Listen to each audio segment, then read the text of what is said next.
Andrew looked down at the page he was reading again in his notebook while he spoke to Adriana.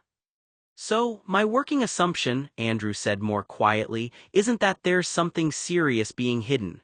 It's that there's something sensitive enough in his mind that he prefers it never gets revisited at all." Andrew hesitated, then spoke more carefully, as if trying to keep his theory grounded. He paused. "Maybe he was drinking too much at some point," Andrew continued, "got caught in a state of undress or acted in a way that didn't reflect well on him in a public setting. Something that, if it ever resurfaced, could be taken out of context and exaggerated." He tapped his pen lightly against the notebook. Andrew leaned back slightly. He was talking, though his tone had shifted into something more fixed as he had already decided on the outcome. "Thank you for your time, Andrew," Adriana said warmly.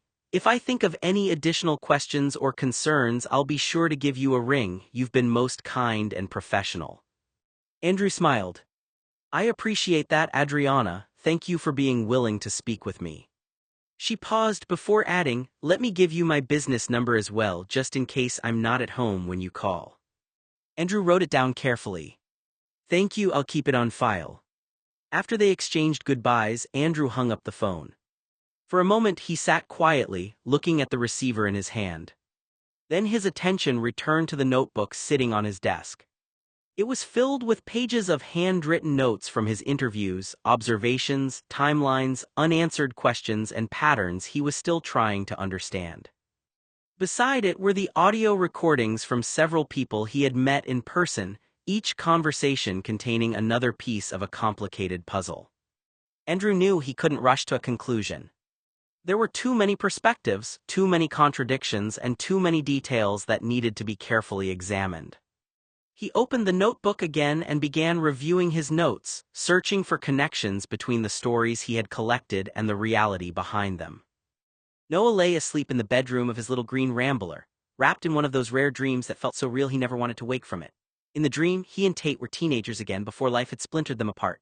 They laughed over burnt pancakes in the kitchen, argued over whose turn it was to wash dishes, and spent long summer evenings driving with the windows down, believing the future would always include the other. Tate's smile was easy then, his laughter genuine. He had been open-hearted, affectionate, and protective in a way Noah had almost forgotten was possible. For a few precious moments, Noah could almost believe those years had never ended. The shrill ring of the telephone shattered the silence. Noah jerked awake, his heart pounding as he instinctively sat upright, nearly tumoring off the edge of the mattress. His breathing was uneven as he blinked away the remnants of the dream. The room was dark except for the faint moonlight filtering through the curtains. The telephone continued to ring. Still groggy, Noah rubbed his tired eyes, reached for the lamp on his bedside table and switched it on. Warm yellow light filled the room as he picked up the old landline receiver. "Hello," Noah answered, his voice thick with sleep. "I'm so sorry to wake you, dear," Talia said. Her voice trembled so badly that Noah immediately knew something was terribly wrong. "I received a phone call about 10 minutes ago." Noah's stomach tightened. "1 second," he murmured, sitting up straighter as he tried to clear his head. "What happened?" There was only quiet sobbing for a moment before Talia found the strength to speak. "It's Tim, Tate's uncle." Noah felt a chill settle over him. "What happened?" "He was in Belgium attending a work meeting," Talia said through tears. "He was riding his motorcycle on the interstate when another vehicle T-boned him." Noah covered his mouth with one hand. "Oh my goodness," he whispered. Is he in the hospital?" On the other end of the line, Talia began crying harder. "No, dear," she said softly, her voice breaking. "He died at the scene." The words hung in the silence. Noah closed his eyes as the weight of the news settled over him. Only moments earlier he had been dreaming about happier days, about family, about Tate before everything changed. Now he sat frozen on the edge of his bed, the telephone pressed to his ear, struggling to accept that another life connected to Tate's family had ended without warning. Talia sniffled loudly, and Noah could hear the unmistakable sound of a tissue as she blew her nose before taking a shaky breath. "It happened about 12 hours ago," she said. "With the time difference and everything, we didn't find out until just a little while ago. Thank goodness Tim had his phone with him when he died. the emergency responders were able to identify him, find our contact information, and call Terrence. Her voice cracked again. It's just horrible, Noah. Tim was only 50 years old. She paused, struggling to keep her composure. I warned him so many times that motorcycles were dangerous. He always smiled and told me it was the fastest way to get around the city because of all the traffic and pedestrians. He loved riding it. Noah sat silently on the edge of his bed, staring at the floor as he tried to process the news. I tried calling Tate, Talia continued. He's still on his honeymoon, but he didn't answer. I imagine he and Chloe have their phones turned off. They're supposed to be home in 2 weeks, she sighed heavily. I don't think that'll happen now. They'll probably have to cut their honeymoon short and come home for the funeral. Another silence settled between them. I just wanted you to know, Talia said quietly.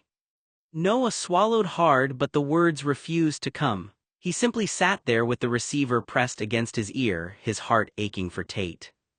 Uncle Tim had been the last of Tate's extended family. Every one of Tate's grandparents, aunts, and uncles had passed away over the years. Now only his parents remained.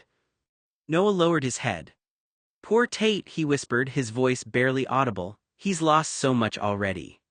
Talia, Noah said gently, his voice full of concern, are you okay? A broken sob escaped her. No, Talia answered through tears. No, I'm not okay. He was my brother-in-law. Noah closed his eyes, letting her speak without interrupting. Terrence is making all the arrangements to bring Tim home to California, she continued, stopping every few words to catch her breath. Tim didn't have any close relatives left. His wife, Julia, died years ago and all of her family has passed away too. He never made any burial plans. She sniffled and wiped her eyes. Thankfully, Terrence had asked him about all of his personal affairs last year. The only legal document Tim had was a will. He never had any children, so according to the trust, everything he owned will go back to Terrence and, eventually, to Tate. Talia let out a weary sigh. I don't care about the money right now, she said quietly. None of that matters, it's going to be a circus trying to arrange everything. Noah listened silently as another wave of grief overtook her. I'm sorry to ask this of you, Talia said after a long pause. I don't mean to be a bother. You could never be a bother, Noah replied softly. Would you come over, she asked. With Tate gone, the house feels so empty. I really need someone here while Terrence makes the phone calls and starts arranging the funeral. I don't want to be alone. Noah didn't hesitate. Of course I'll come, he said. Give me a few minutes to get dressed and I'll be there. A small grateful breath escaped Talia. Thank you, Noah, she whispered. Thank you so much. After they ended the call, Noah remained seated on the edge of his bed for a moment, staring at the silent telephone in his hand. Only minutes earlier, he had been dreaming of happier times. Now he was preparing to comfort a grieving family that had just suffered another devastating loss. The drive to the Blue Mansion was unusually quiet. Noah drove with both hands resting on the steering wheel, hardly noticing the familiar streets passing by. His thoughts kept returning to Tim. Although they were not related by blood, Tim had always treated Noah like family. Ever since Noah had become part of Tate's life as a toddler, Tim had welcomed him as if he were another nephew. Family gatherings, holidays, birthdays, Tim had always made sure Noah felt included, never like an outsider. Now he was gone. The realization settled heavily in Noah's chest. When Noah reached the mansion, he slowly pulled into the long driveway. Instead of parking directly in front of the entrance, he left his car farther off to the side so there would be plenty of room later if relatives, friends, or funeral staff needed to come and go. He shut off the engine, grabbed the box of Kleenex tissues he had purchased on the way over and walked to the front door. Normally, he would have rung the doorbell or knocked. Not today. Talia had enough to deal with. The last thing Noah wanted was to make her get up to answer the door.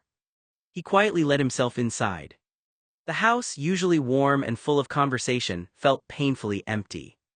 As he stepped into the foyer, he immediately heard the unmistakable sound of someone crying. The soft, broken sobs drifted from the living room. Noah followed the sound.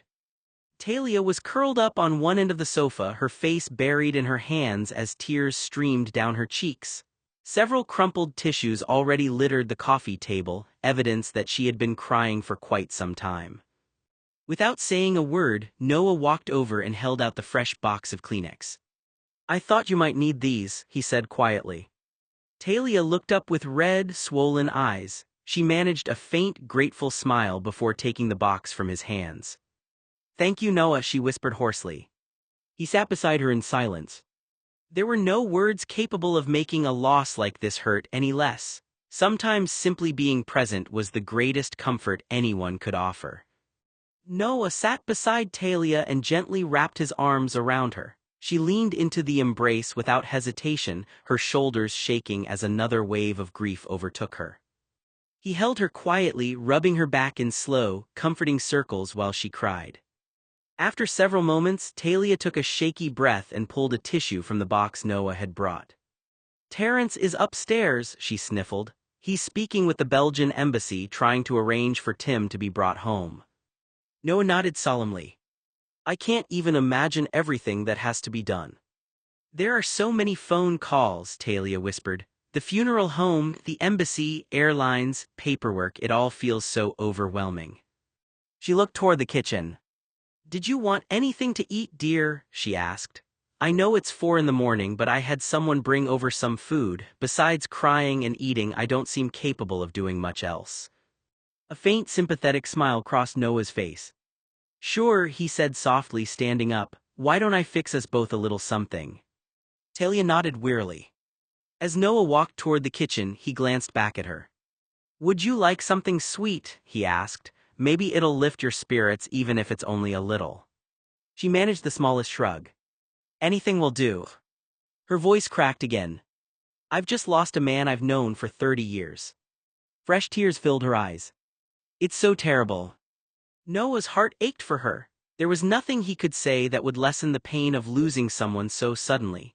Instead, he quietly began preparing a couple of plates, hoping that sharing a small meal and simply being there would provide Talia at least a little comfort during one of the darkest mornings of her life. Noah returned from the kitchen carrying a large slice of chocolate cake on a saucer. He set it carefully in front of Talia before placing a fork beside it. I figured chocolate couldn't hurt, he said with a gentle smile. Talia managed a faint smile in return. Thank you, dear. She picked up the fork but only stared at the cake for a moment before speaking again. Did I ever tell you how I met Tim? Noah shook his head. No, I don't think I've ever heard that story. Well, Talia began, taking a small bite of cake. You know how Terrence and I met while I was living in Europe, specifically in Paris. Noah nodded. I remember you telling me that. I didn't actually meet Terrence's younger brother Tim until our wedding. Well, technically, I met him the day before during the rehearsal. A sad smile crossed her face as the memories came flooding back.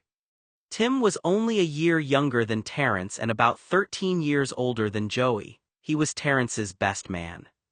She paused, looking down at the cake without really seeing it. I can still remember him standing up at the rehearsal dinner, giving this wonderful speech about how our marriage was joining two families together. He talked about legacy, traditions, and how important family was. The Blue family always cared deeply about those things. She sighed. I didn't really know what that was like. I was raised by my mother. I never knew my father, so hearing Tim talk so warmly about family meant a great deal to me. Noah listened quietly.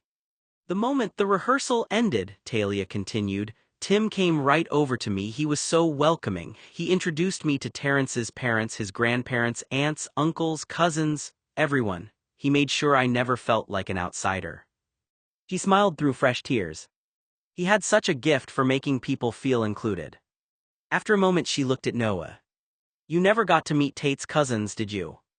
Noah slowly shook his head. No. That's because they had all passed away by the time you came into our lives, Talia said softly.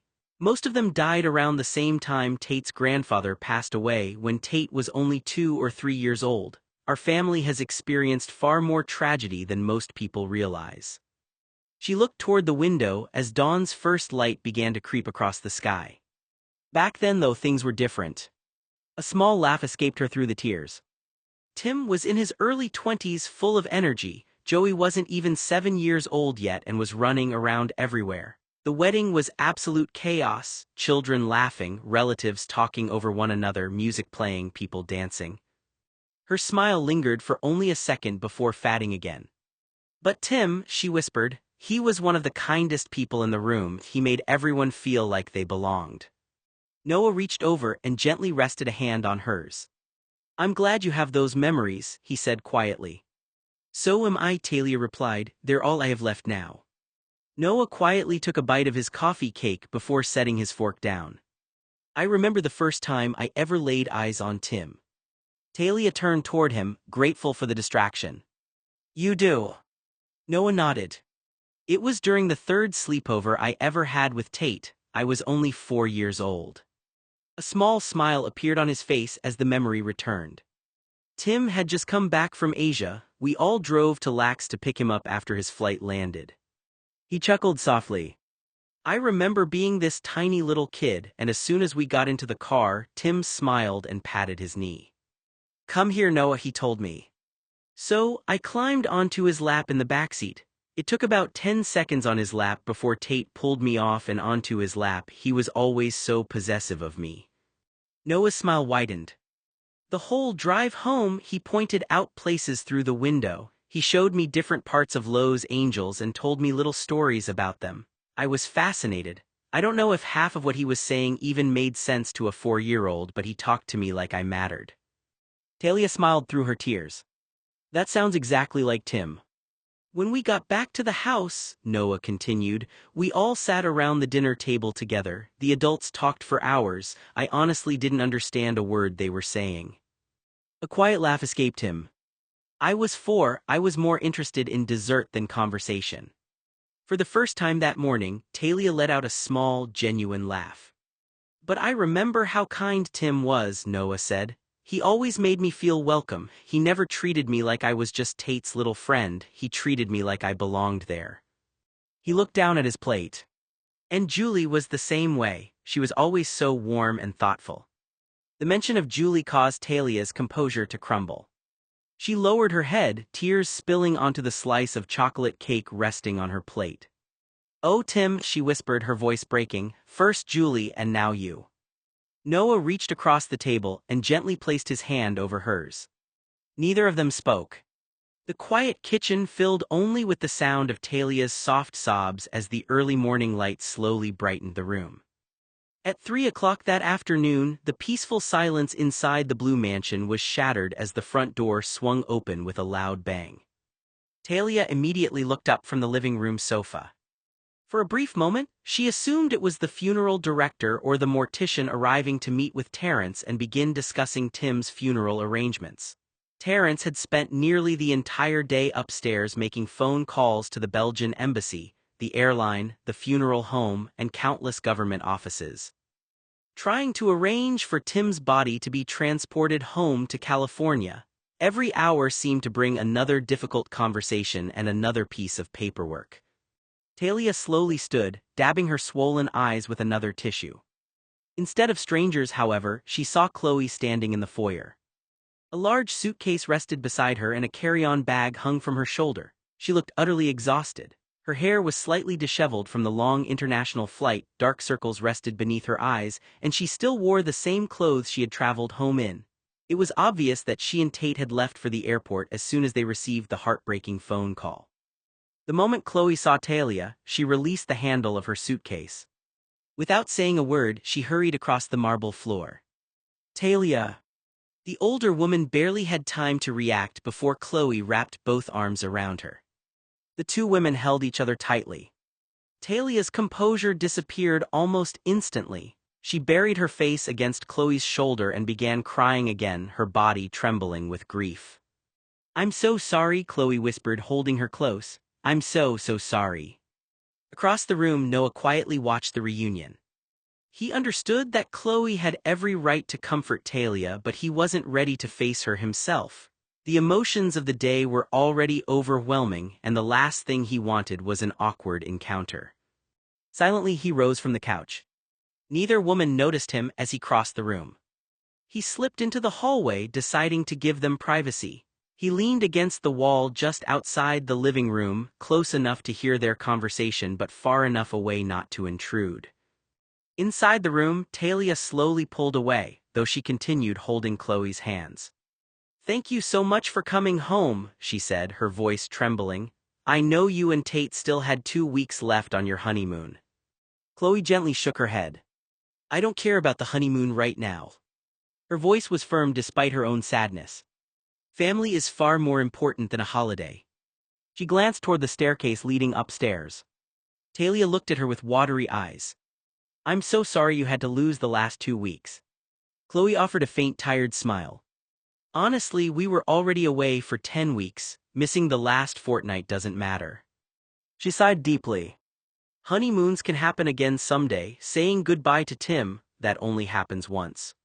Fresh tears rolled down Talia's cheeks. "He was so excited for the wedding," she whispered. "He couldn't stop talking about how happy he was that you and Tate had found each other." "I know," Chloe replied quietly. "He told us before we left that he couldn't wait to hear all about the honeymoon when we got back." She looked toward the floor for a moment. "I never imagined that conversation would happen." The room fell silent. Only the ticking of the grandfather clock and Talia's quiet sniffles filled the space. Finally, Talia spoke again. "It doesn't feel real." Chloe gently squeezed her hands. "I know. It feels like any minute now he's going to call the house," Talia continued. "He'll tell me one of his stories from another business trip or ask Terrence for advice about something." Her voice broke. "But he isn't." "No," Chloe whispered, "he isn't." The reality settled over both women once again. Talia reached for another tissue. "I've lost a brother," she said softly. "And Tate," she paused, struggling to continue. "Tate has lost the last of his aunts and uncles. Tim was all he had left besides us." Chloe nodded, tears forming in her own eyes. "I know." She embraced Talia once more. "We'll get through this together," Chloe said softly. "We're family. That's exactly what Tim would have wanted." Outside in the hallway, Noah closed his eyes. He remained where he was, giving them the privacy they needed while quietly mourning the loss of a man who had always treated him with kindness and made him feel like part of the Blue family. "Where's Tate?" Talia asked, instinctively looking toward the front door. "Is he parking the car or paying the cab driver?" Chloe's expression immediately changed. The confidence she'd shown only moments before disappeared. She lowered her eyes to the marble floor and clasped her hands together. "Tate and I," she began quietly before trailing off. The unfinished sentence was enough to make Talia's stomach tighten. "What is it?" she asked softly. Chloe swallowed. "Tate didn't come back with me." The words hung heavily in the room. Talia slowly lowered the saucer she had been holding onto the coffee table, staring at Chloe in disbelief. "What?" Out in the hallway, Noah froze. He had been trying not to listen, but those 4 words stopped him in his tracks. "Tate didn't come back with me." Noah's eyebrows drew together in confusion. Inside the living room, Talia took a slow step toward Chloe. "What do you mean he didn't come back with you?" she asked, her voice rising. "His uncle has just died." Chloe looked genuinely uncomfortable. "I tried to get Tate to talk about it," she admitted quietly. "I asked him to come home with me, but every time I brought it up he just shut the conversation down." She took a shaky breath. "He simply said no." Silence filled the room. "So," Chloe continued reluctantly, "he wanted to continue traveling and he asked me to come home by myself and be there for the funeral." Talia simply stared at her. "I don't understand." "He said Uncle Tim wouldn't know whether he was there or not," Chloe whispered. "He said the funeral was for the living, not the dead, and that one member of the family attending would be enough." Talia's face went pale. "No." Chloe nodded sadly. "He told me he would finish the trip and fly home afterward." Talia shook her head in disbelief. "His own uncle dies, and he decides to stay on his honeymoon." "I truly tried to change his mind," Chloe replied, tears forming in her eyes. "But once he made his decision, he refused to discuss it anymore." Another stunned silence filled the room. Outside the doorway, Noah leaned against the wall, scarcely believing what he was hearing. Inside the living room, Talia slowly sank back onto the sofa. Fresh tears welled in her eyes, but this time they were mixed with shock. "I never thought," she whispered, "I never thought my son would stay away after something like this." Chloe sat beside her and gently took her hand. "I'm so sorry," she said. "I wish I could have convinced him to come home." Talia looked toward the front door, as though part of her still expected Tate to walk through it. But the doorway remained empty. Talia slowly shook her head, her grief giving way to anger. "No," she said firmly, "no, this isn't right." She stood from the sofa, packing across the living room as tears continued to stream down her face. "He has known that man for a quarter of a century." Her voice rose with every sentence. "And he's not even going to come home to make an appearance." Chloe remained silent. "Tim spent years taking Tate places," Talia continued. "He played with him when he was little, he took him to auto shows because Tate loved cars, he made time for him whenever he could." She stopped packing. "Aunt Julia," she whispered. "Aunt Julia adored that boy, she always had a birthday present waiting for him, she treated him like he was one of her own." Talia wiped her eyes with the back of her hand. "My son doesn't get to stay on vacation while everyone else comes home to bury a senior member of this family." She reached into her pocket, pulled out her cell phone and began fumbling through her contacts. "I'm calling him." Chloe immediately stepped forward. "Talia." She gently reached toward the phone. "It's not going to do any good." Talia ignored her, her fingers already moving across the screen. "I begged him to come," Chloe said softly. "I asked him over and over. Every time I tried to talk about it, he shut the conversation down." She looked at Talia with sadness. "He just said no, then he refused to discuss it any further." But Talia wasn't listening. With determined hands, she selected Tate's contact and pressed the call button. The phone rang. Outside the living room, Noah stood motionless in the hallway, listening anxiously. A moment later, Talia frowned at the screen. She had forgotten. After leaving Noah's house, Tate had changed his phone number. The old number she still had in her contacts was no longer his. The call failed. Talia slowly lowered the phone, her shoulders slumping. For a long moment no one spoke. The silence that followed seemed even heavier than before. Talia held out her hand. "Chloe, give me your phone." Chloe hesitated, she clenched her jaw, already knowing how this was going to end. Before reluctantly placing her cell phone into Talia's hand. "He probably won't answer," Chloe said quietly. "I need to hear it for myself," Talia replied. She quickly searched for Tate's contact and pressed the call button. Because Tate had changed his number after leaving Noah's house, Talia no longer recognized it. The caller ID displayed only his contact name. She raised the phone to her ear. "Come on," she whispered, pick up." The line rang. Once. Twice. 3 times. Then the ringing stopped. Instead of hearing her son's voice, a pre-recorded greeting filled the room. "Sorry, I missed your call. Leave your name and number and I'll decide if I give a fuck enough to call you back. If we've already slept together, don't leave a message, just fuck off." The message ended with a beep. Talia slowly lowered the phone from her ear, staring at it in stunned silence. The room was completely still. Chloe closed her eyes in embarrassment. "I'm sorry," she whispered. "I told him that voicemail wasn't appropriate." Talia handed the phone back without saying a word. Her disappointment was now deeper than grief alone. For the first time that day, she wasn't just mourning Tim. She was mourning the man her son had become. "Noah," Talia called sharply from the living room, "come here." Noah had hoped to stay out of the conversation, especially with Chloe in the room, but there was no ignoring the urgency in Talia's voice. He slowly stepped back into the living room. "Yes, Talia." She extended her hand. "Give me your phone." Noah looked confused. "My phone?" "Yes." Without arguing, he reached into his pocket and handed it to her. "I don't even have Tate's new number, Talia." "I don't care," she replied, "Chloe knows it." Chloe quietly recited the number, and Talia entered each digit into Noah's phone before pressing the green call button. She immediately switched the call to speaker. The room fell silent. Everyone stared at the phone resting in Talia's hands. It rang once. Twice. 3 times. 4. 5. 6. Then the ringing stopped. A familiar voice came through the speaker. "Hello." Talia's eyes widened. "Tate," she said in disbelief. Noah froze. Chloe's eyebrows shot upward. For a moment no one spoke. All three of them were thinking the same thing. Why had Tate answered Noah's phone when he hadn't answered his mother's or his wife's? The call connected, and immediately the room filled with a wall of noise. Loud music pounded through the speaker. Multiple people were talking over one another, laughing, shouting, and cheering. Glasses clinked in the background, making it sound as though Tate was at a crowded party or a drunken orgy. As Talia held Noah's phone on speaker, all three of them could hear the sounds pouring through the call. Music thumped in the background while dozens of voices laughed, shouted, and moaned over one another.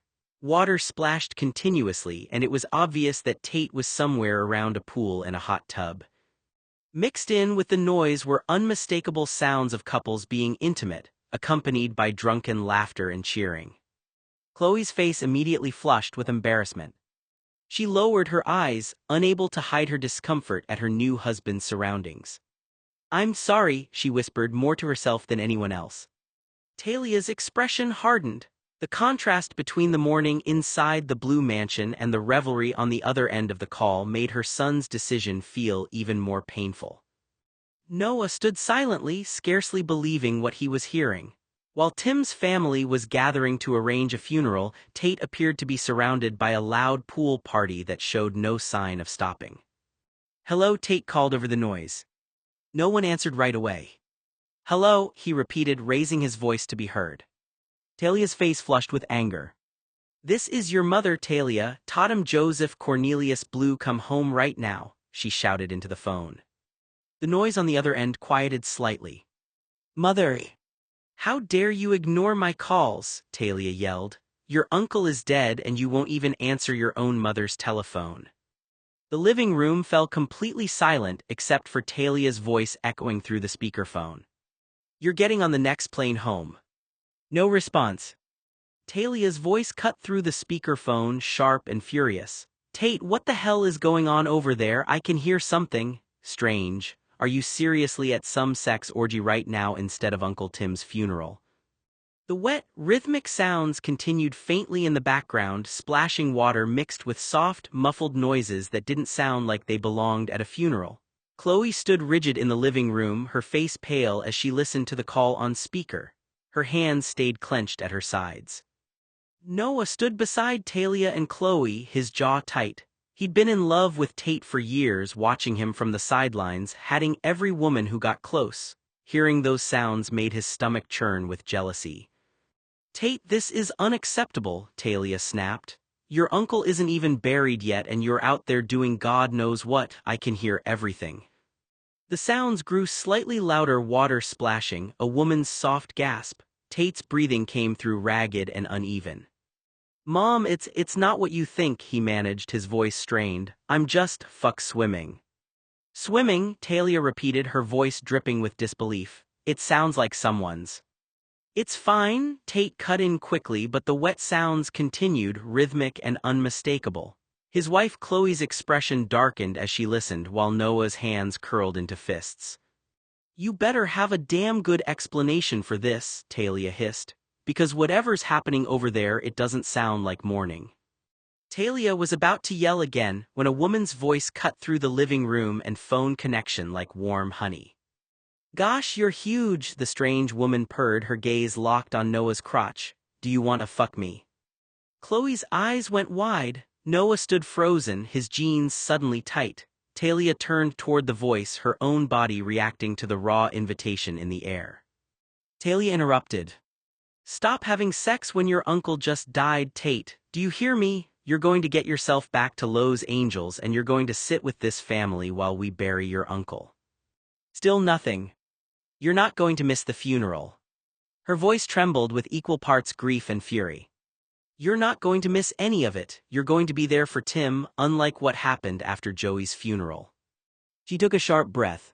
"So get yourself on an airplane and get back here before I completely lose my temper, Tatum Joseph." Click. The line went dead. Tate had disconnected the call. For a second, Talia simply stared at the phone in disbelief. Then her expression hardened. "Don't you hang up on me," she shouted at the silent screen. "You bastard." She lowered the phone with a trembling hand, her breathing ragged as tears once again filled her eyes. Noah and Chloe exchanged a stunned glance. Neither of them knew what to say. The silence in the room felt heavier than ever. Noah stood silently, trying to process everything he had just heard. A troubling thought crossed his mind. Tate had married Chloe, so why did it sound like he was surrounded by other women in Milan? The question lingered, but Noah kept it to himself. Across the room, Chloe stared down at the floor, her expression a mixture of sadness and resignation. "I told you he wouldn't answer," she said quietly. "I told you he wasn't coming home." She took a slow breath before continuing. "Tate hates funerals. He told me he'd rather get run over by a Mercedes than attend another one." The words hung heavily in the room. "He said he'll be home in 2 weeks," Chloe continued. "The same day we originally planned to return from our honeymoon. He doesn't intend to change his plans." Talia's face tightened with disbelief. She knew Chloe wasn't responsible for Tate's decision, but she couldn't contain her anger. She looked at her daughter-in-law, then shook her head. "So let me understand this." Her voice was low and controlled. "Your new husband is continuing the honeymoon without you getting serviced by cheap whores in Milan, while you come home alone to attend his uncle's funeral." Chloe gave a small defeated nod. Talia's eyes flashed with anger. "And from everything we just heard over that phone call," she said bitterly, "he seems perfectly content to stay where he is while the rest of this family grieves." Chloe closed her eyes. "I wish I could tell you otherwise," she whispered, "but that's the decision he made." The room fell silent once again. Noah remained near the doorway, struggling to reconcile the Tate he had once known with the man whose voice had come through the speakerphone only moments earlier. With trembling hands, Talia gripped Noah's phone and immediately redialed Tate's number. The phone barely had time to ring. "Hello," Tate answered on the very first ring. The speed with which he picked up only fueled Talia's anger.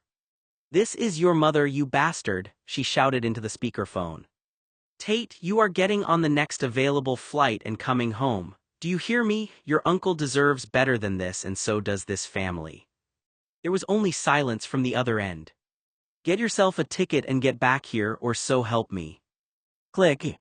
The line went dead. For the second time in only a few minutes, Tate had hung up on her.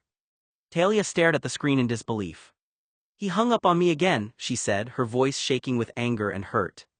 Then her composure snapped. "Terrence," she screamed toward the second floor, "get down here." Her voice echoed through the mansion. Footsteps immediately sounded overhead as Terrence, hearing the urgency in his wife's voice, hurried toward the staircase. Noah and Chloe remained frozen where they stood, both knowing that whatever happened next would change the atmosphere in the house even further. Footsteps echoed rapidly on the staircase. A moment later, Terrence entered the living room, still holding his mobile phone to one ear. "Yes, dear?" he asked. "I have the Belgian consulate on hold, so whatever it is, make it quick." Talia looked at him with tear-filled eyes. "Tate isn't coming." Terrence frowned. "What do you mean he isn't coming?" "He refused to come home for Tim's funeral," Talia said. "He sent Chloe back by herself and stayed in Europe." Terrence's expression hardened. "He hung up on me twice," Talia continued, "twice." For several seconds, Terrence said nothing. He slowly removed the phone from his ear and ended his call with the consulate. "I'll call them back." He slipped the phone into his pocket before turning toward Noah. "Noah." "Yes." "May I borrow your phone?" Without hesitation, Noah handed it over. Terrence entered Tate's number and pressed the call button. The phone rang once. Almost immediately, the call connected. "Hello," Tate answered. Terrence's jaw tightened. "This is your father." Silence answered him from the other end of the line. "Tate," Terrence said, his voice calm but unmistakably firm, "your uncle has died. Your mother is devastated, your family is gathering, and your wife has flown home alone." He paused. "I'm asking you one time, son. Come home." Everyone could hear Tate having sex with a woman in the background, while Terrence seethed in silence. The room was completely silent as everyone waited for Tate's response.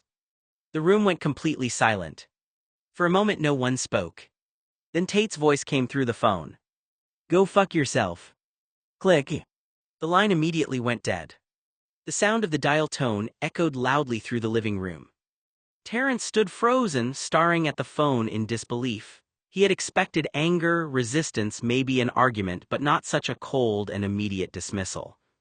Slowly he lowered the phone and handed it back to Noah. "Noah." Noah looked up.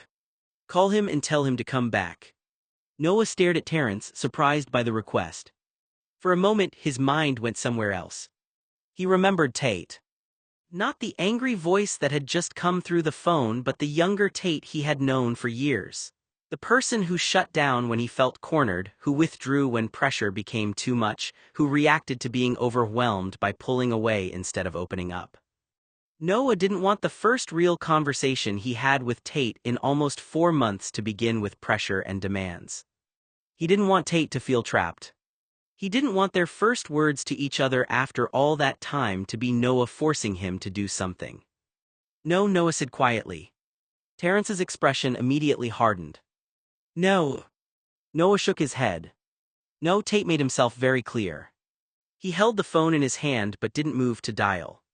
"He doesn't want to come home." The room remained tense. "Tate is a grown man," Noah continued.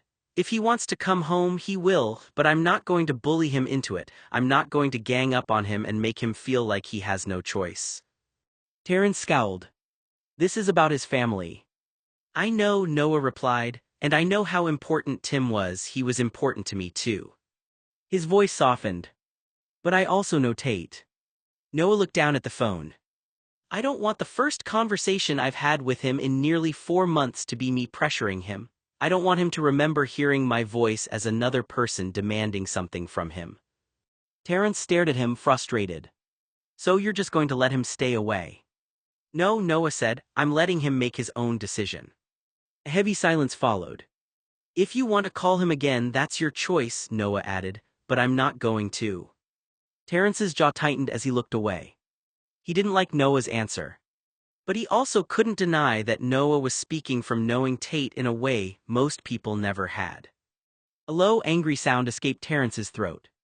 He stood there for a moment, his face tight with frustration, then suddenly turned on his heels. "He's your fucking son, Talia," he said sharply. "Deal with it."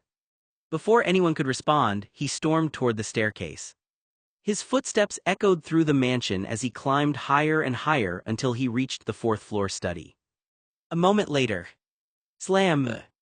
The study door shut so hard that the entire house seemed to shake. Silence followed. Everyone remained still, absorbing everything that had happened. "I guess that's that," Chloe said quietly. Noah looked over at her. Chloe sighed. "I learned a lot in 10 weeks of being married to Tate." She looked down at her hands. "If he doesn't want to do something, he's not going to do it, no matter how much someone asks, argues, or tries to convince him." She paused. "And if you turn it into a challenge, he digs his heels in even more." Talia sat quietly, her expression still filled with anger and disappointment. "Maybe he'll have a change of heart before the funeral," Chloe offered. She looked between them. "I assume it will be in 2 or 3 days." Talia nodded slowly. "It should be soon." She glanced toward the empty doorway. "Tim should be here soon." Chloe nodded sadly. The thought of bringing Tim home made the loss feel even more real. Talia picked up a tissue and wiped beneath her eyes. "The funeral will be on August 23rd at 2 p.m. She looked toward the staircase where Terrence had disappeared. "That's the day after tomorrow." Her expression hardened again. "Tate better get himself back to Los Angeles." No one spoke. "Because the next time I see him," Talia continued, her voice firm, "he's not getting a Christmas present. He is not getting an invitation to this house." Chloe looked surprised by the severity of her words. "I will not put up with irresponsible, selfish, and cruel behavior," Talia said. She stood up and walked toward the kitchen. "I have lost too many people in this family to watch someone treat a death like an inconvenience." The room fell quiet. A few moments later, everyone heard a sharp sound coming from the kitchen. Clink. Then another. It sounded like Talia was cutting an enormous slice of cake. Noah and Chloe exchanged a glance. Neither of them said anything. After all the grief, anger, and shock of the day, the only thing Talia seemed able to do was cut herself a very large piece of chocolate cake and try to hold herself together. Ding ding ding. Noah's mobile phone vibrated against the table. The sudden sound broke the quiet that had settled over the living room. He reached down and picked it up, expecting another message or perhaps a response from someone helping with the funeral arrangements. Instead, he saw an unfamiliar number. No contact name. No saved information. Just a strange area code. Noah frowned as he looked at the screen. The number began with 2. He immediately recognized it wasn't a California number. Milan, he thought. It had to be a phone number from Italy. For a moment, he hesitated before opening the message. There were only a few words. Arrival September 8th. Noah stared at the screen. His expression changed as he read the message again. He didn't need a name attached to it. He knew exactly who it was from. Tate. The timing was almost unbelievable. After everything, the anger, the phone calls, the refusal to come home, Tate had finally sent a message. But it wasn't an apology. It wasn't an explanation. It wasn't even a promise to come to the funeral. It was simply a statement of when he planned to return. Noah slowly lowered the phone. Across the room, Chloe noticed his expression. "What is it?" she asked quietly. Noah looked down at the message one more time. "It's Tate." The room immediately went still. Talia, still standing in the kitchen doorway with her plate of cake, turned around. "What did he say?" Noah hesitated. "He said, arrival September 8th. The silence that followed was heavy. Weeks after Tim's funeral. Talia's face tightened. She looked away, unable to hide her disappointment. "He still doesn't understand," she whispered. Noah didn't respond. He simply stared at the message, wondering how someone could be so close to a family and yet feel so far away. Chloe stared at Noah's phone screen, confusion slowly replacing the shock on her face. "Why didn't he text me?" she asked quietly. Noah looked up. "What? Why did that message come to you?" Chloe asked. "It went to your phone, not mine." She looked toward the screen again. "Tate has my number, I called him. Why would he send something like that to a number he doesn't even have saved?" Talia's expression darkened as she looked at the message.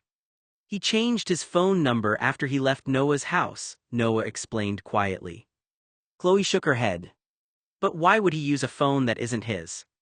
No one answered immediately. Then Talia's face hardened. "He probably borrowed someone else's phone," she said bitterly.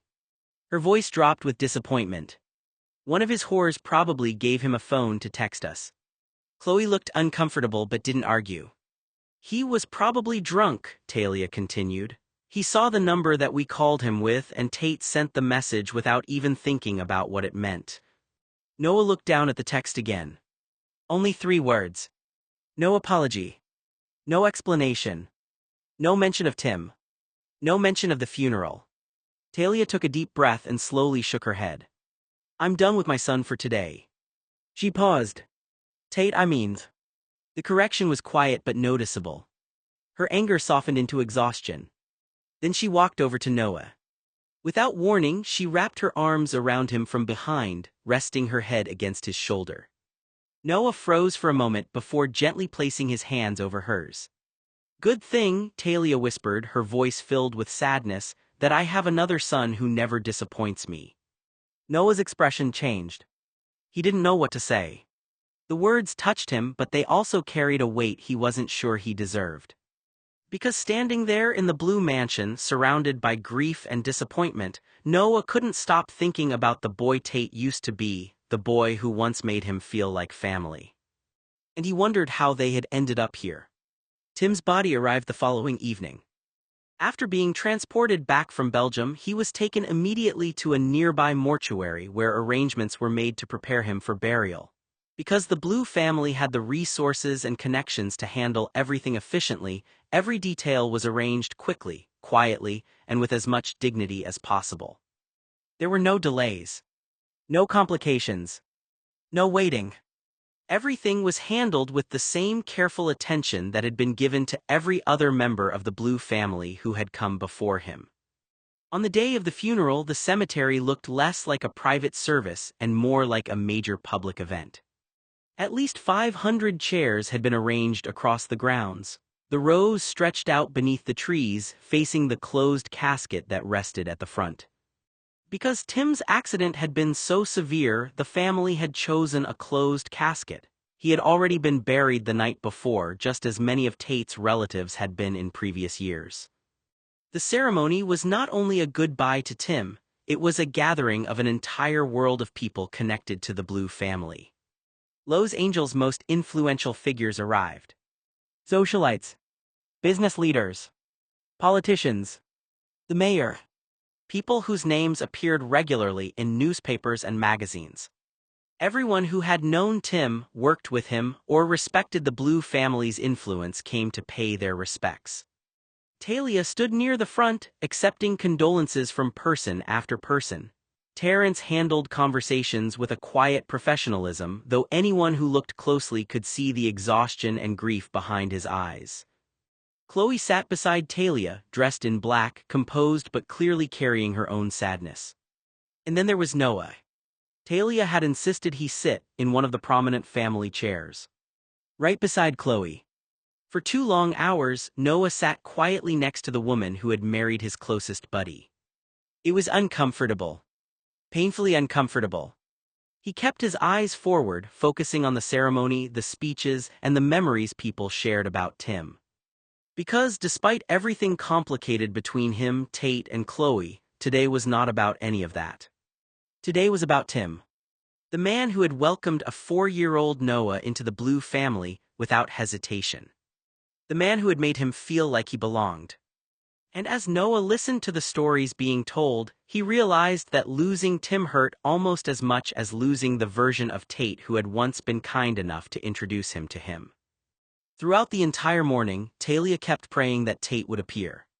Every time a car entered the cemetery, every time someone walked toward the gathering, her heart lifted for a brief second. Maybe that's him. Maybe he changed his mind. Maybe he finally came home. She wanted so badly to believe that her son would not let her down again.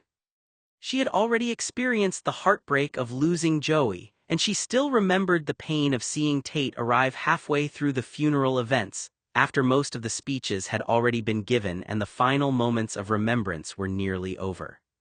She couldn't go through that again. Not with Tim. Not with someone who had loved Tate for most of his life.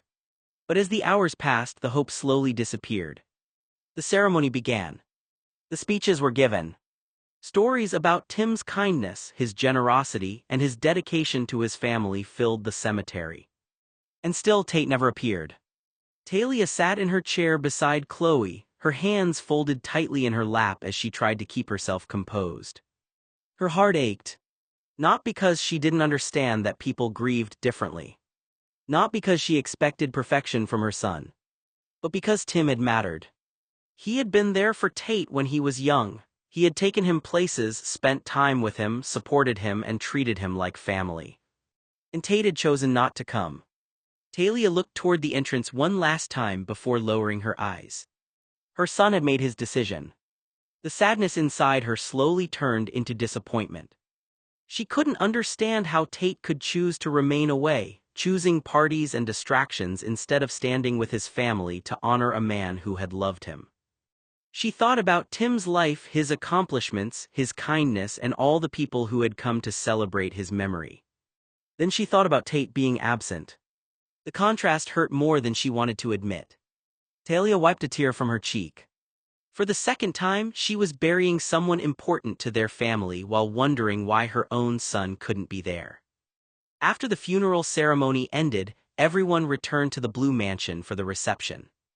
The atmosphere was not one of complete sadness. Talia had made it clear that she did not want Tim's life remembered as only a tragedy. She wanted people to celebrate him. Guests moved throughout the mansion, offering condolences to Terrence and Talia while sharing memories of Tim. The catering company that had been hired for the event served trays of food, desserts, coffee, and drinks as conversations filled the rooms. For a family like the Blues, a funeral was never only a private goodbye. It was also a gathering of everyone whose life had been touched by the person who had passed. And Tim had touched many lives. Even though he had only been 50 years old, he had accomplished more than most people could in a lifetime. He had built 12 successful businesses, created connections around the world, and developed friendships and professional relationships in countries across the globe. People spoke about his intelligence, his generosity, and his ability to make anyone feel welcome. Talia walked through the mansion accepting condolences, listening to story after story about the man she had known for 30 years. At the cemetery, even some of Tim's former romantic partners had come to pay their respects. Although Tim had been a widower for many years, a few women from his life had arrived quietly, placing flower bouquets near his gravesite as a final goodbye. They had come because, despite the years that had passed, Tim had meant something to them.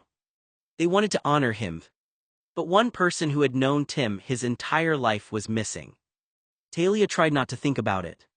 She tried to focus on the hundreds of people who had shown up. The business partners, the friends, the family, the people who had traveled and rearranged their lives to stand beside the Blues.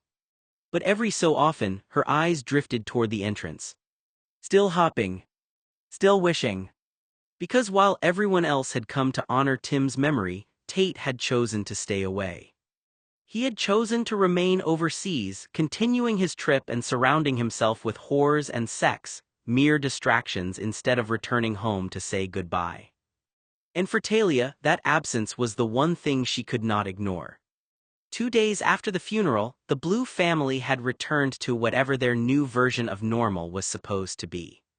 The flowers from the service were still scattered throughout the mansion. Sympathy cards covered parts of the entryway table. The quiet reminders of Tim's death remained everywhere, even as everyone tried to return to daily life. Terrence had gone back to handling business matters. Talia was trying to keep herself busy, though grief still came in waves. Noah continued checking in, knowing that the loss had affected everyone differently. And Chloe was trying to adjust to a reality she never expected. She was a newly married woman whose husband was thousands of miles away and seemingly determined to stay there. That afternoon, Chloe's phone vibrated.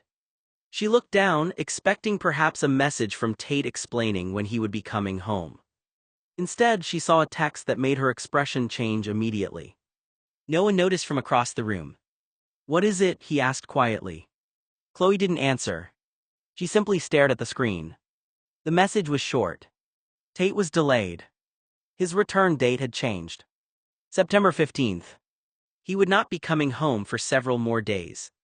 According to the message, Tate had met some women while traveling who had invited him to visit Slovakia.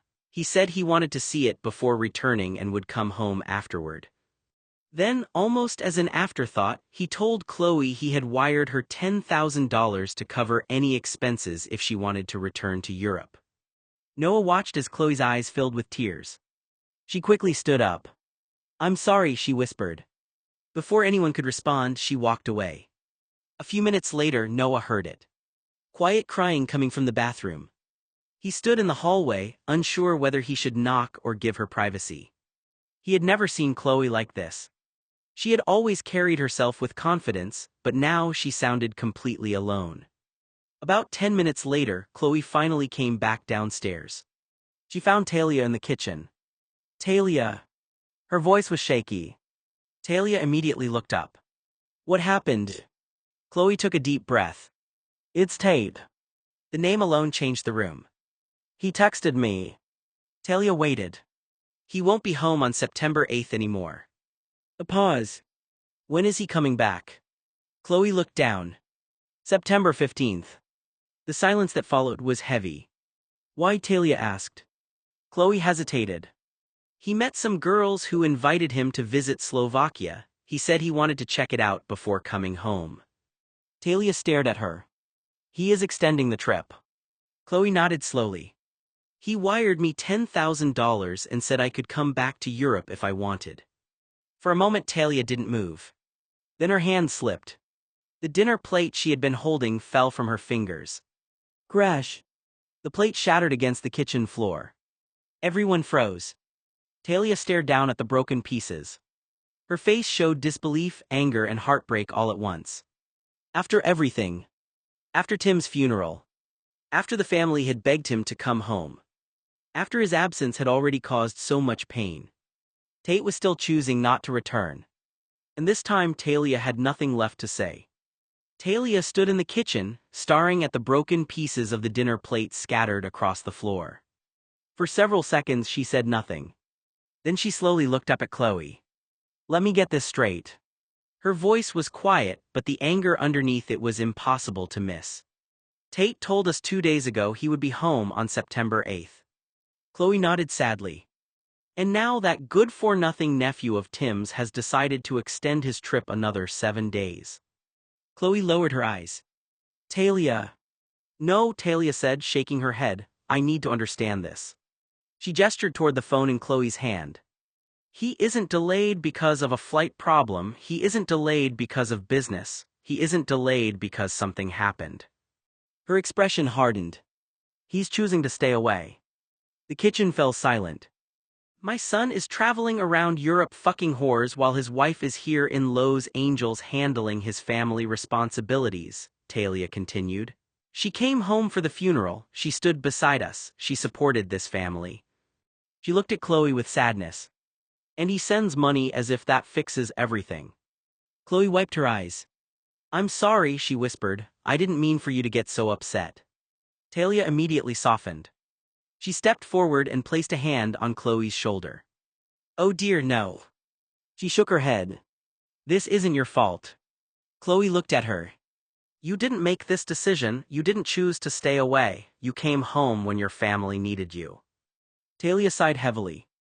"My son is responsible for his own choices." She glanced down at the broken plate on the floor. "And based on that message, he's making the same choices he's always made when things get difficult."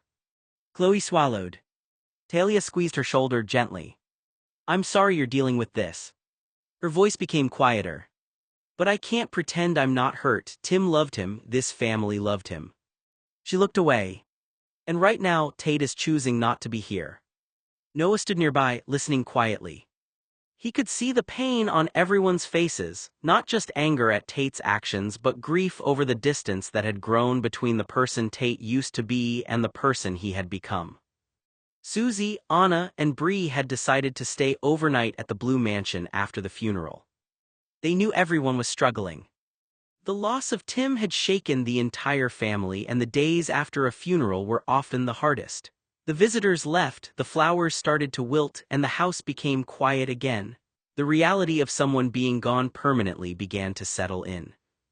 They stayed not because anyone asked them to, but because they wanted to help Talia, Terrence, Noah, and Chloe adjust to whatever the new normal was going to be.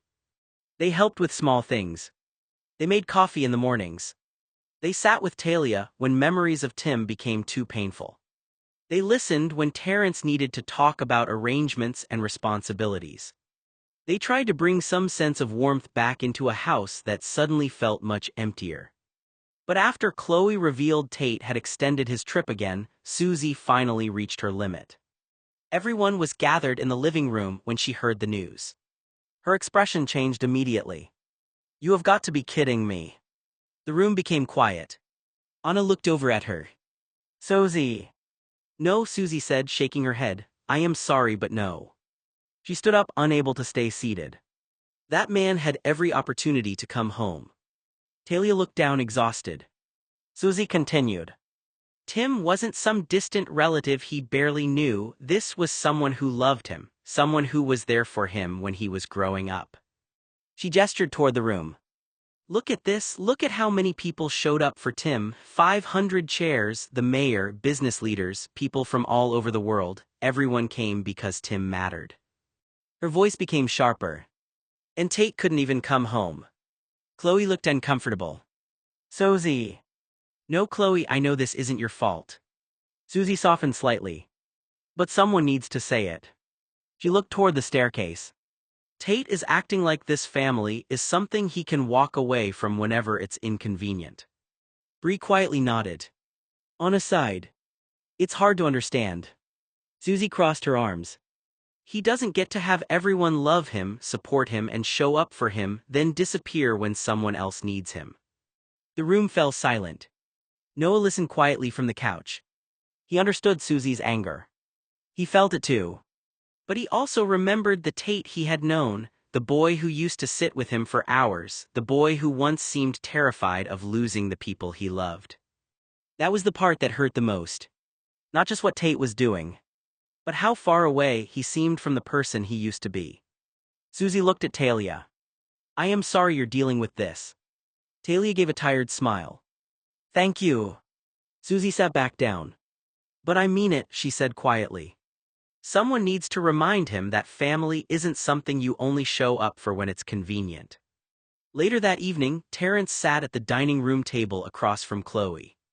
The mansion had finally grown quiet after the emotional chaos of the past several days.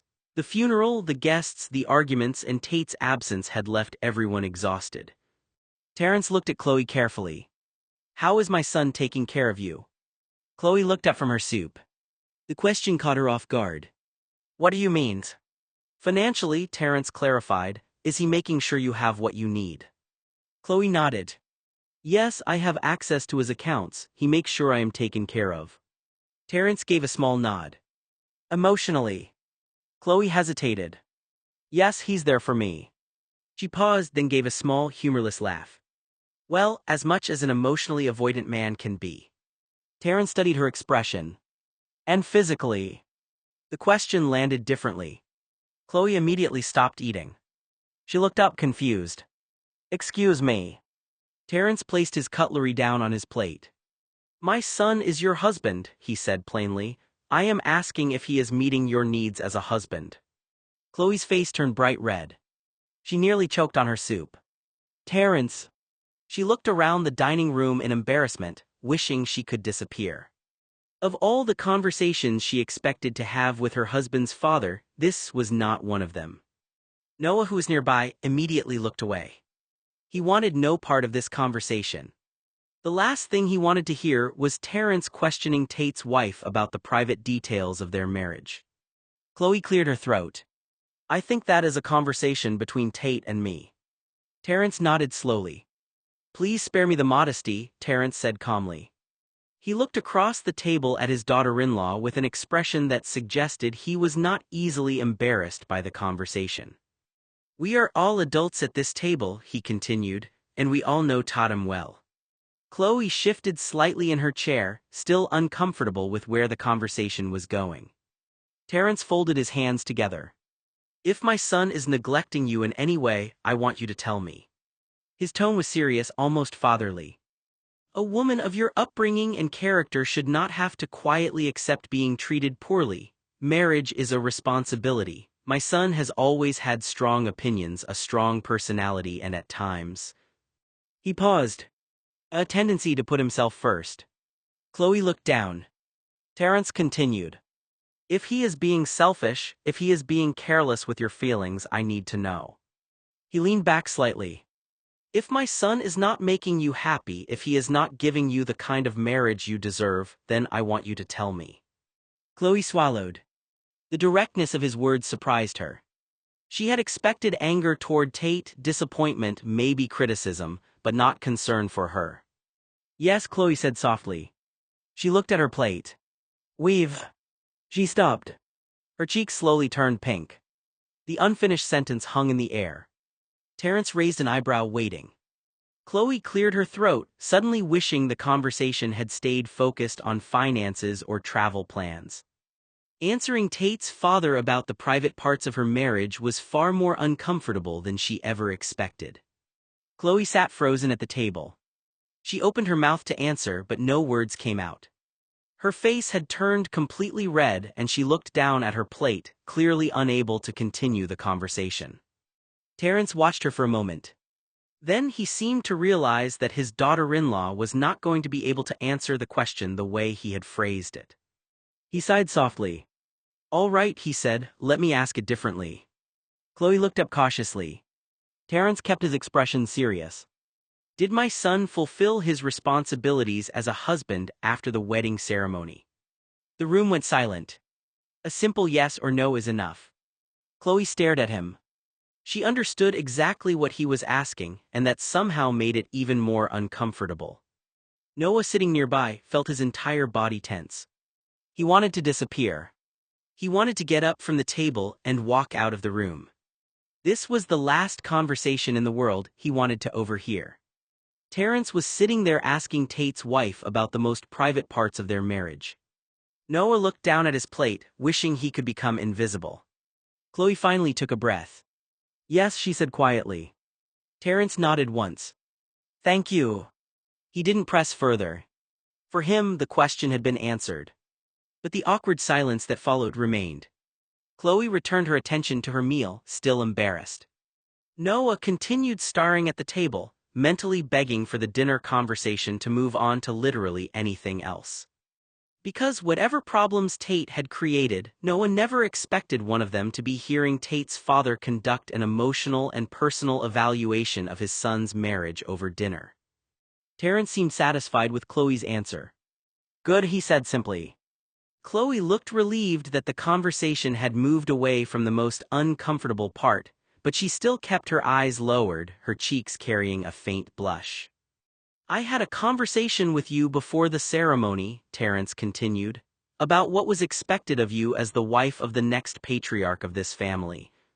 Chloe nodded quietly. I also spoke to my son. Tatum knows exactly what is expected of him, and he knows there are consequences if he fails to live up to those expectations. Noah sat silently at the table listening. The way Terrence spoke about Tate was almost like he was discussing a position rather than a person, a responsibility, a legacy. Being married to the CEO of a company with the reputation and influence ours comes with sacrifices, Terrence continued. There are expectations on both sides. He looked at Chloe. Tatum will not always be available. He will have obligations, business demands, and responsibilities that keep him away more than many husbands. Chloe gave a small nod. But in return, Terrence said, he is expected to take care of you, he is expected to respect you, he is expected not to embarrass you or humiliate you publicly. Noah noticed Chloe's expression change slightly. She looked down at her hands, and for a moment he wondered if she was thinking about Milan. About being sent home alone. About standing at Tim's funeral without her husband beside her. Terrence continued. I'm not naive enough to believe every marriage between wealthy families is built entirely on romance and fairy tales. The words made Chloe look up. Many marriages involve responsibility, reputation, and partnership. He paused. But that does not give my son permission to mistreat his wife. Terrence's voice became firmer.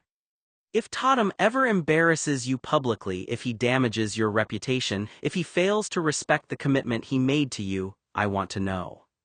He pushed his dinner plate slightly away from him. He will not bring shame to this family again. The statement hung in the dining room. Noah remained quiet, but his thoughts were anything but calm. Part of him was uncomfortable hearing Terrence discuss Tate and Chloe's marriage so openly. Another part of him felt something he hated admitting. Jealousy. The realization that Tate had truly moved on, that he had married Chloe, built a life with her, and shared a level of intimacy Noah had once imagined would belong to them in some impossible future, stung more than Noah wanted to acknowledge. He looked away quickly, ashamed of the feeling. It wasn't Chloe's fault. She hadn't done anything wrong. But the reminder that Tate belonged to someone else, that Tate had given another person the part of himself Noah had once desperately wanted, left an ache that Noah couldn't completely hide. Across the table, Chloe noticed Noah's silence. For a brief moment their eyes met. Neither of them said anything. Both of them were carrying the weight of being connected to Tate in completely different ways. Terrence was quiet for a moment as he looked across the table at Chloe. Then his expression softened. I've never had a daughter. He reached across the table and took Talia's hand. We tried for a girl before and after Tatum was born. He gave his wife a small, reassuring squeeze. Don't misunderstand me, we love our son, we always have, but having a daughter in this family is incredibly rare. Chloe looked up. We haven't had a girl born into this family in nearly 50 years, Terrence continued. And now that you have married our son, Talia, and I don't see you as only our daughter-in-law. His voice became warmer. We see you as our daughter. Chloe's expression softened, the words clearly meant something to her. Then Terrence's expression changed. Tatum, however. He paused. Tatum can be a difficult man. Noah immediately looked down at his plate. He already knew where this was going. Terrence leaned back in his chair. My son has always tended to put himself first. Anyone who disagrees with me simply does not know him the way his family does. Chloe listened carefully. He has been selfish, indulgent, reckless, at times embarrassing. Terrence shook his head. And this is not something that started recently. It has been part of who he is for a very long time. His eyes moved toward Noah. Nobody understands that better than Noah. Noah looked up, surprised to be brought into the conversation. Terrence pointed gently toward him. My son has made some of the worst decisions imaginable. Noah sat there with his fork still in his hand, unsure whether he should speak or stay silent. If I had another child, Terrence continued, and if the future of this family and company had not already been legally structured around Tatum, there were moments when I wondered whether he deserved the responsibility. If this weren't a family structured by inheritance legalities, I would disinherit my son for one of my other relatives.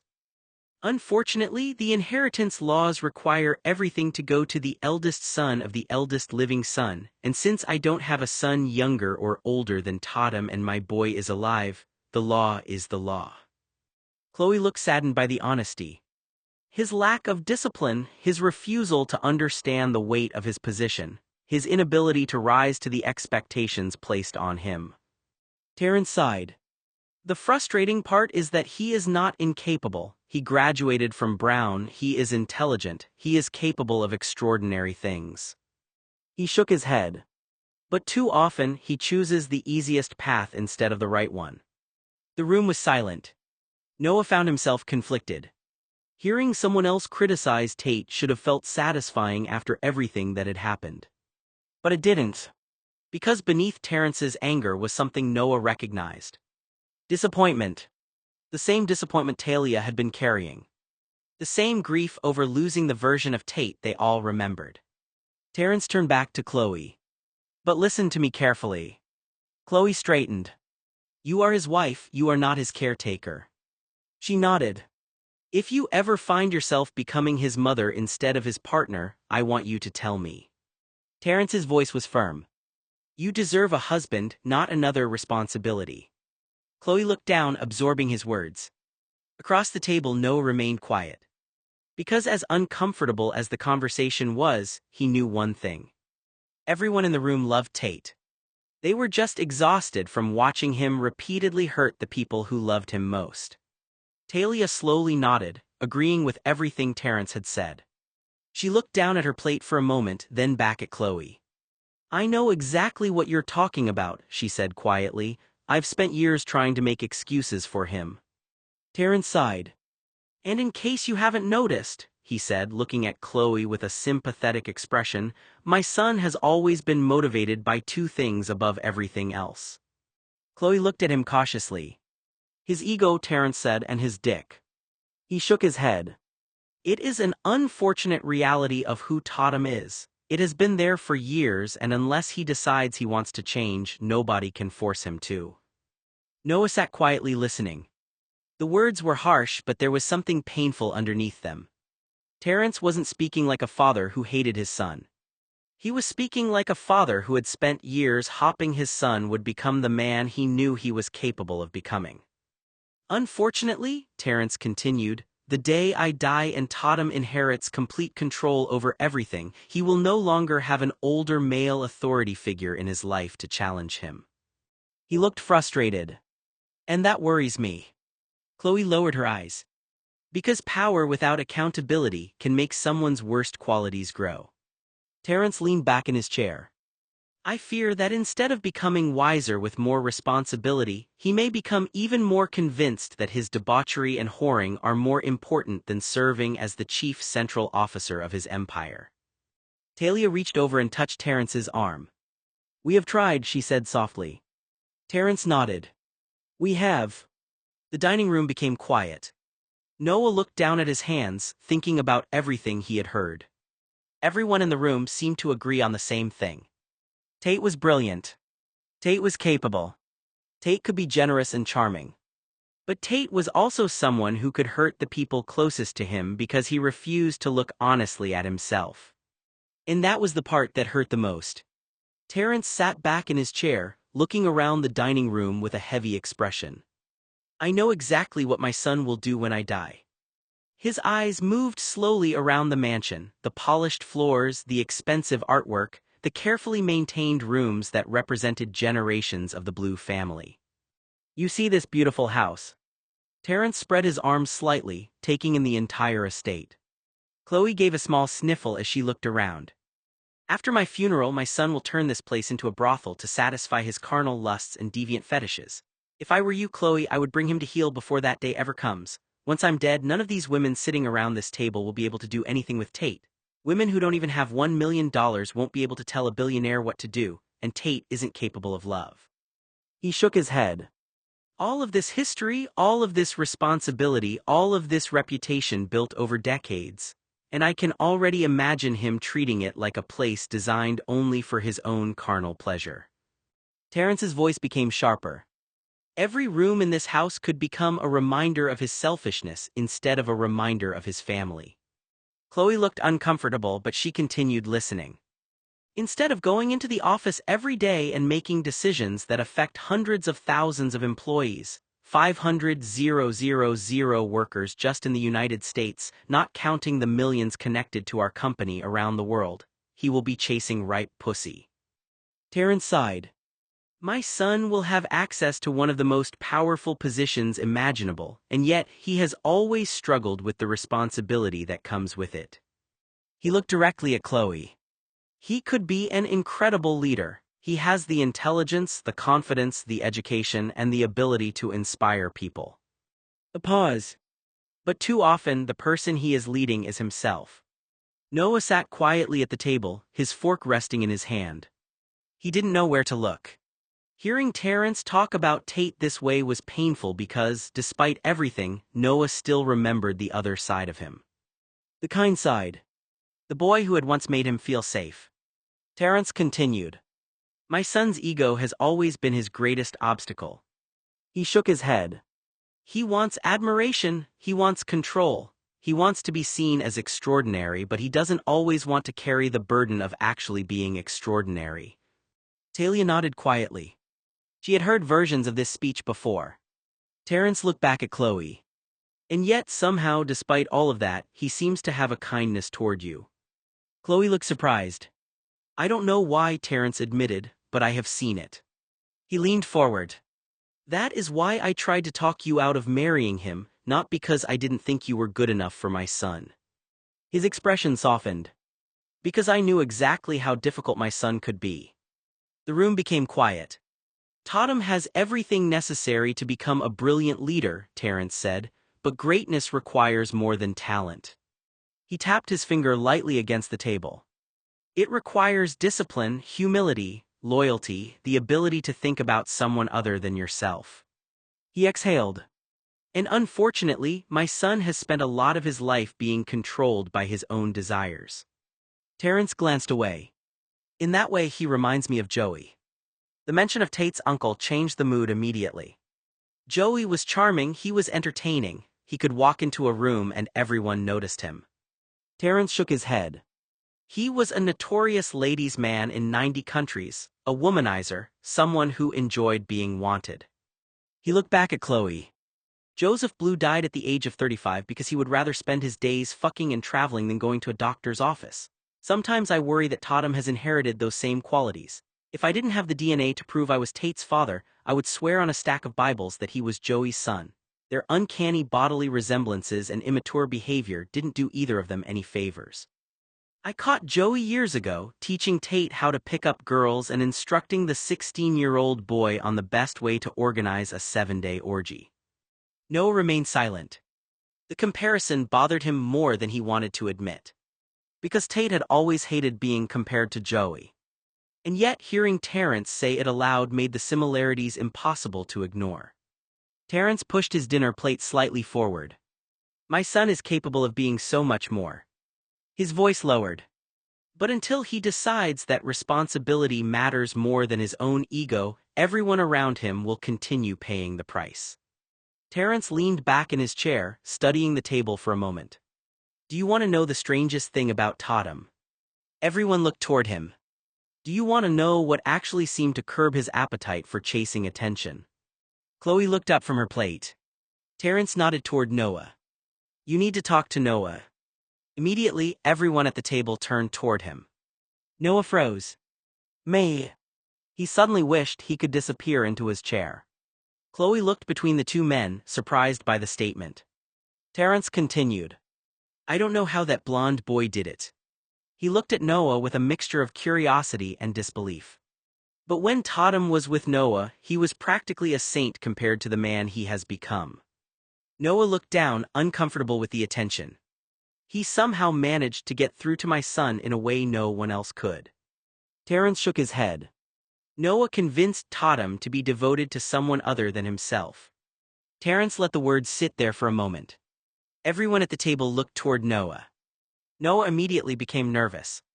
He shifted in his chair, unsure where to look, suddenly uncomfortable with being the focus of the conversation. Terrence continued, completely serious. If Noah were a girl, I would have used the word pussy-whipped to describe the consistent devotion and complimentary way that my son cherished that blonde boy. Noah's face turned warm. He lowered his eyes toward his plate, wishing the conversation would move on. Hearing Terrence describe their relationship so openly made him uncomfortable, especially with Chloe sitting there listening. But Terrence wasn't laughing. He wasn't teasing. He was making a point. My son, who normally puts himself first, was different with Noah, Terrence continued.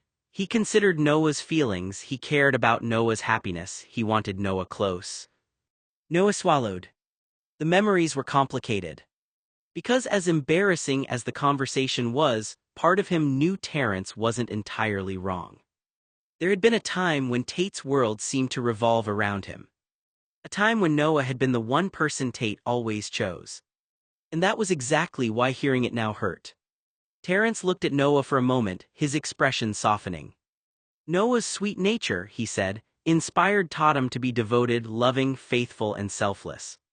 Noah looked uncomfortable hearing his name connected to such heavy words. He had never thought of himself as someone who could change Tate, he had only been someone who cared about him. Terrence continued. My son is capable of being a devoted partner to whoever he chooses to spend his life with. He glanced briefly toward Chloe.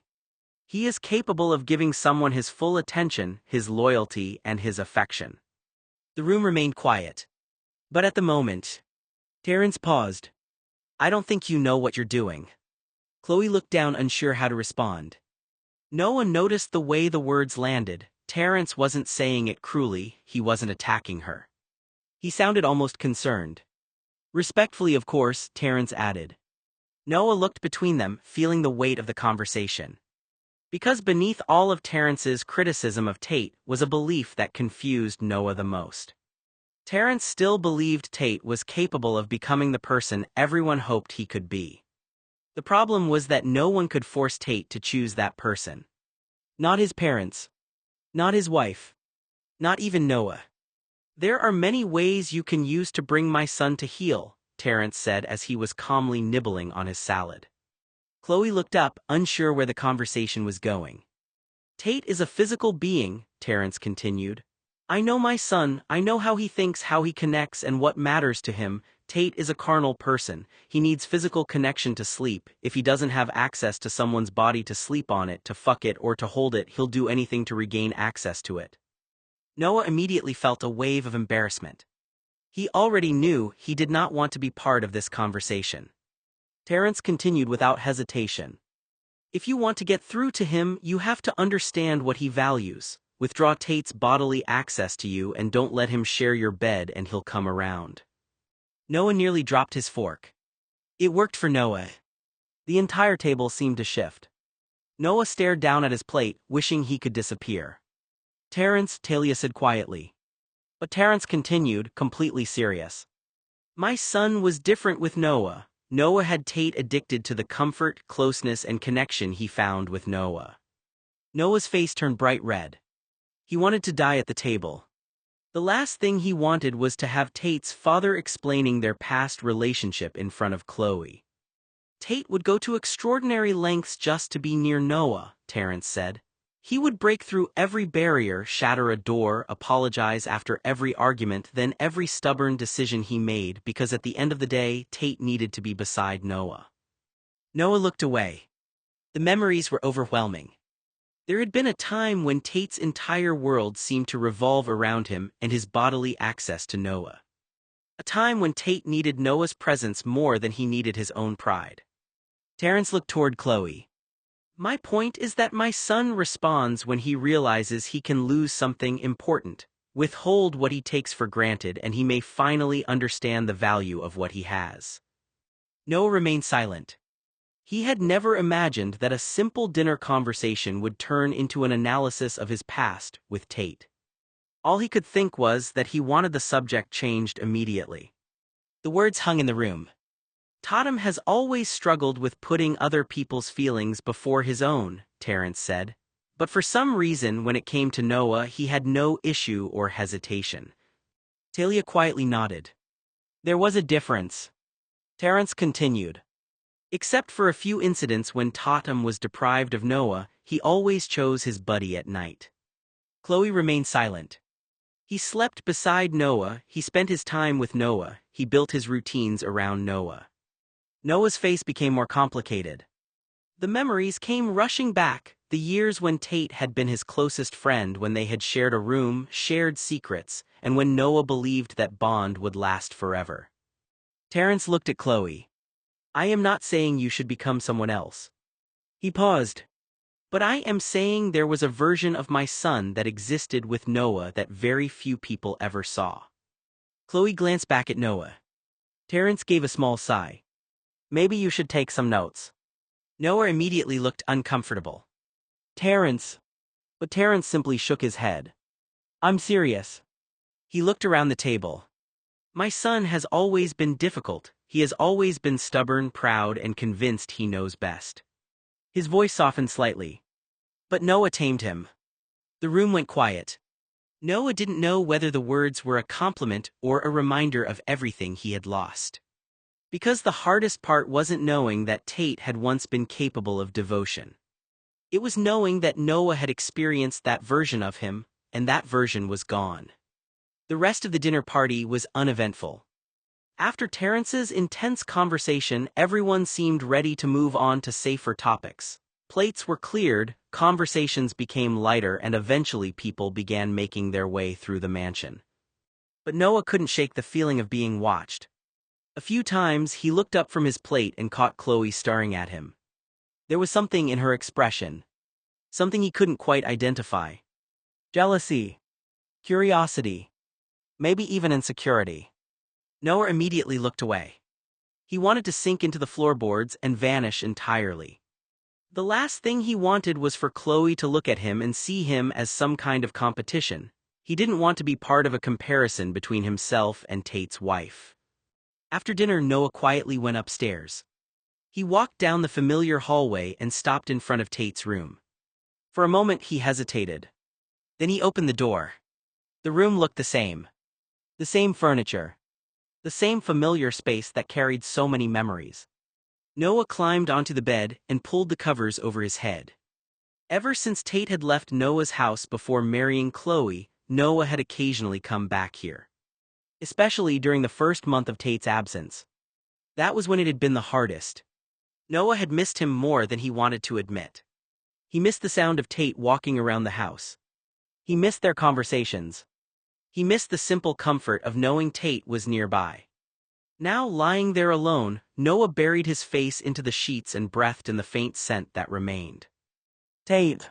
The familiarity of it made his chest tighten. For a moment, Noah felt like he was back years ago before everything changed. His eyes began to burn. He was trying not to cry when suddenly... Knock. Knock. Noah froze. The door opened slowly. Am I bothering you? Noah looked up. Chloe stood in the doorway. Before he could answer, she stepped inside and sat down on the edge of the mattress. Noah immediately felt uncomfortable. He wanted to be anywhere else. Anywhere where she wasn't. Not because Chloe had done anything wrong, but because this room belonged to memories he wasn't ready to share. This was Tate's room. A place filled with a version of Tate that Noah still missed. And now Tate's wife was sitting there beside him. "I'm sorry if we haven't even had any time alone together." Chloe's voice was gentle. Noah wanted to die. The last thing he wanted was to be emotionally close to Chloe. The last thing he wanted was to sit beside her in Tate's room, having a conversation about feelings, memories, and the life she now shared with the man Noah had once loved. Her presence made him uncomfortable, not because Chloe was a bad person. She wasn't. In fact, that was what made everything harder. Chloe was kind. She was thoughtful. She had shown up when the Blue family needed her most. She had returned from her honeymoon because Tim had died. She had sat beside Talia, supported the family, and handled a situation that was not her responsibility alone. Noah couldn't blame her for any of that. But the truth still hurts. A few months earlier, Chloe had barely been a part of Tate's life. Then, suddenly, she had become the person who had everything Noah had dreamed about for 20 years. The person who had Tate's last name. The person who shared his home. The person who had a future with him. Noah swallowed and cleared his throat. He didn't know what to say. Chloe watched him carefully. "Did I offend you?" Noah looked up. Her expression wasn't angry. It wasn't accusing. She genuinely wanted to know. "Did I hurt your feelings?" The question caught him off guard. Chloe waited quietly for his response. Noah looked away. Because the truth was complicated. She hadn't hurt him. Not intentionally. But being around her reminded him of everything he had lost. It reminded him that Tate had chosen a different life. A life where Noah was no longer the person beside him when he woke up. And that was a pain Noah didn't know how to explain. "No," Noah said quickly, "it doesn't have anything to do with you." Chloe looked confused. She studied his face, trying to understand. "I thought maybe I had overstepped my bounds," she said softly. "Or maybe I made you uncomfortable and that's why you didn't come to the wedding."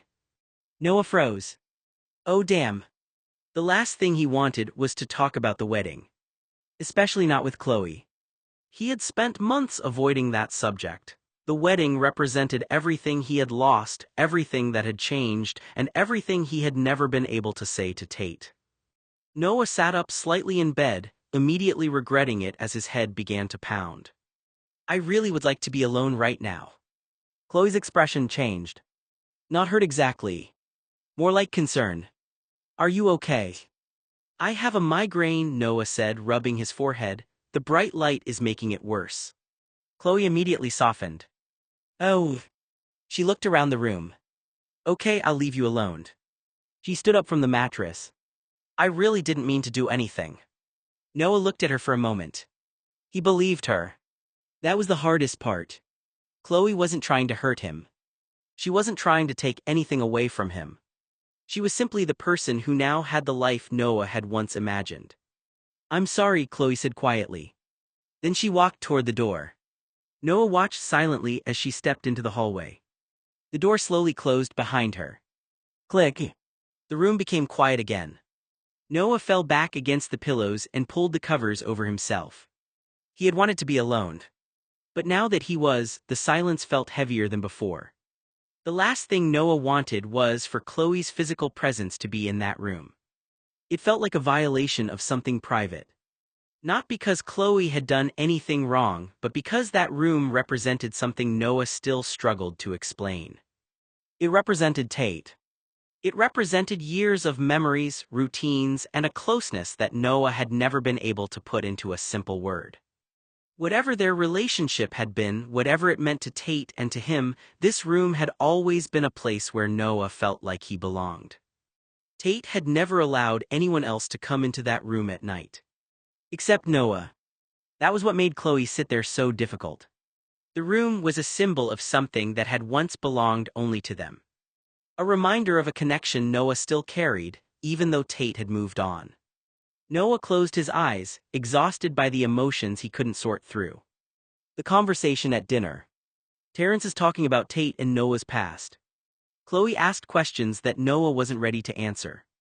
Everything had become too much. Downstairs, Chloe walked back into the main part of the mansion. She almost bumped into Anna coming around the corner. Anna said, "Where is Noah?" Chloe paused. She looked toward the staircase.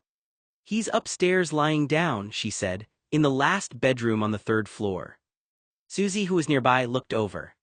"Why?" Chloe hesitated. "He said he has a migraine." Susie watched her carefully. She didn't say anything at first. But she knew Noah.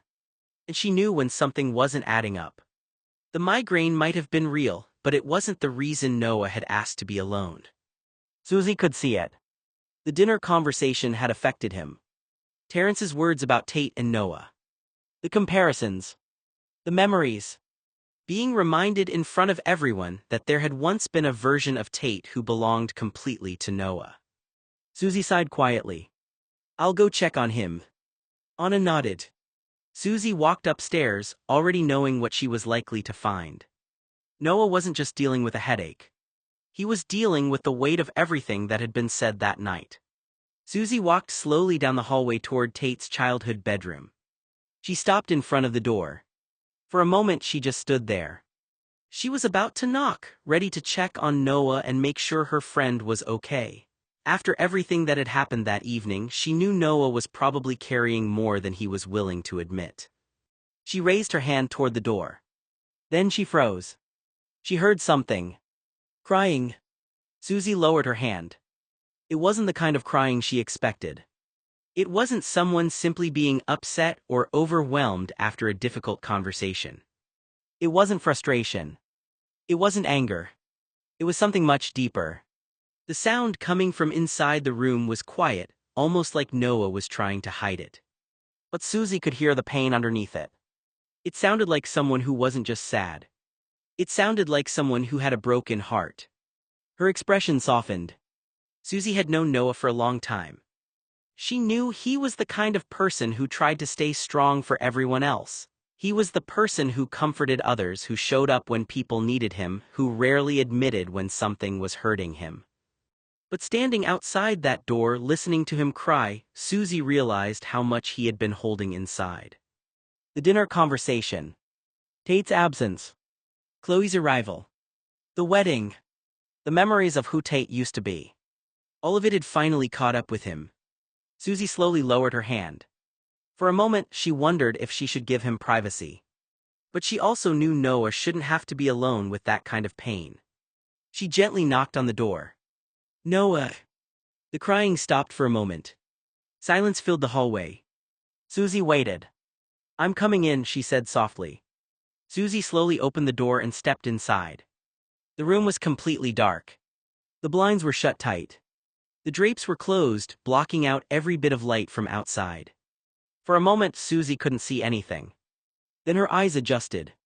The blue duvet on the bed was pulled over Noah's entire body, even covering his head. He looked almost like a mummy wrapped up beneath the blankets. "Are you okay?" Susie asked softly. For a moment there was no answer. Then Noah's body shook. It was subtle, but Susie noticed. He was trying to hide it. Trying to pretend everything was fine. "Yes," Noah said, but the word sounded forced. Susie knew him too well. That wasn't a person who was okay. That was someone trying desperately to convince himself that he was. Noah stayed underneath the blanket. In his mind, he wanted to say something completely different. "I wanted to tell Chloe to leave the property." The thought made him feel horrible. He knew it wasn't fair. He knew Chloe had done nothing wrong. She wasn't cruel. She wasn't trying to hurt him. She was actually kind. But every time Chloe was around, Noah felt something inside him twist. It was like she was a thief. Not because she had stolen anything intentionally, but because, in Noah's wounded heart, it felt like she had taken everything he had spent 20 years dreaming about. Tate's attention. Tate's loyalty. Tate's devotion. Tate's time. Tate's sense of responsibility. The things Noah had once believed belonged to the two of them now belonged to someone else.